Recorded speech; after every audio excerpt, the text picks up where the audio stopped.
আসসালামু আলাইকুম, welcome to Ghorkonna A to Z channel. আজ রান্না করে দেখাবো ইলিশ মাছ দিয়ে ফুলকপির রেসিপি।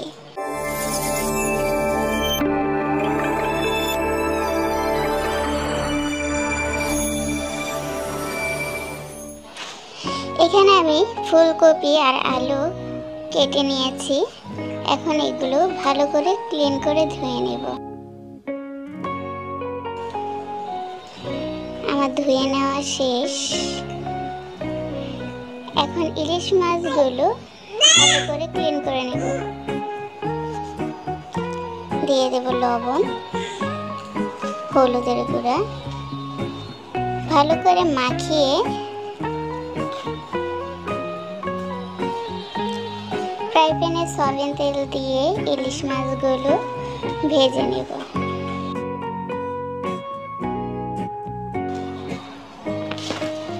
আমার ভেজে নেওয়া শেষ। আরেকটি কড়াই বসিয়ে দিলাম। এখন ইলিশ মাছ ভাজার তেলটুকু দিয়ে রান্না করে নেব।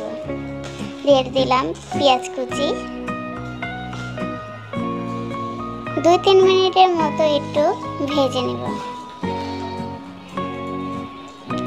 আমার ভেজে নেওয়া শেষ।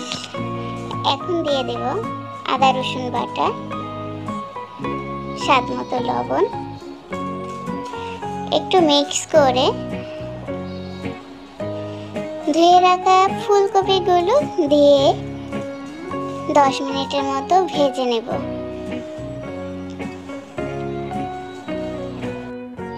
এবার কষানোর জন্য দিয়ে দিলাম পানি। 1 চামচ হলুদের গুঁড়া, 1 চামচ মরিচের গুঁড়া, সামান্য ধনিয়া গুঁড়া দিয়ে ভালো করে নেড়েচেড়ে কষিয়ে নেব।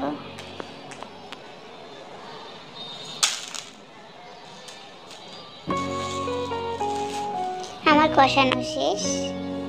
দিয়ে দিলাম পানি সিদ্ধ হওয়ার জন্য।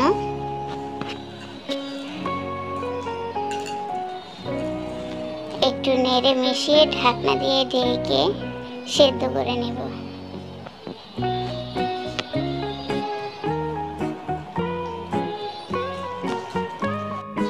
যখন ফুলকপি সিদ্ধ হয়ে আসবে তখন দিয়ে দেব টমেটো ফালি।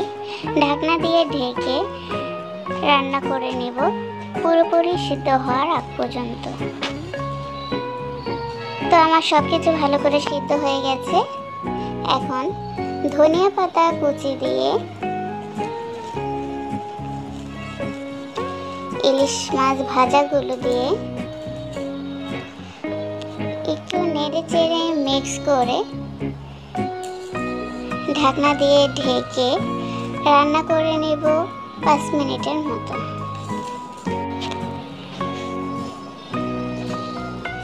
ফিরে আসলাম 5 মিনিট পর। এই তো হয়ে গেছে আমার রান্না। দেখুন কতটা সুন্দর হয়েছে, দারুণ হয়েছিল খেতে। তো এভাবে ইলিশ মাছ দিয়ে বা যে কোনো মাছ দিয়ে রান্না করে নিতে পারেন, খুবই ভালো লাগবে। তো সবাই ভালো থাকবেন, সুস্থ থাকবেন। আল্লাহ হাফেজ।